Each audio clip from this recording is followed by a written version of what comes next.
Kumusta na mo diha? Unta okay patabra. Kay dekada natang nag-uban sa duka. Unta wanay luwa nga makita sa mata. Sa panag-uban nga ug mag-uban taway makaguba. Naanay bagong tapok, mga bagong kasabot. Lahi magdalans kinalasan tanan ta mag-abot. Taman mo gaan ang tutagaan takahayag. Permi pahangay na di malimtan mga saad. Walay laing mahatag kundi oras dignidad ug liyok nagikan sa palad. Olats por di masad muliyok sag masamad. Bisag unsay mahitabo ang pagkamaayo atong ihalad. Atong sabayan ng panahon sa pamaaging way bati nagibuhat karon. Di magdali sa pagtikang para matumong natas atong atuan ug asang kadatuan di magdamgulang sa pohon. Di pa sigar buwang makahuman sa tong problema kasakit na sahay mudungan. Sa likod sa panghitabon ta paboran natapuhon ang tukitanan say mauyonan. Ayo pagdugay og hutay imong giparugan. Ang nakatunan mo sumpay og makahuman.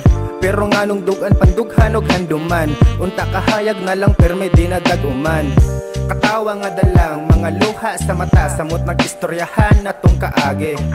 Di mapuggan magdrama basta ang dughan magbaga. Sa pagkakusgan og masudlan sa kasakit way mamati. Nganong way makasanati o kakuna ang madali. Sa pagsalig nagipundarog matumba di mabalik. Di makutdan sa pagbawi bisag tungan sa kasakit. Ang gisugdan ng hinungdan o padulngan gipalabi. Nganong sa pag-abanti daghan kayog babag. Matuuran nga unta kitan tanan makapalag. Atong tutukan og kahayag og dirata muhamag. Para tuuhan nga nindot og limpiwa tuwang kalag.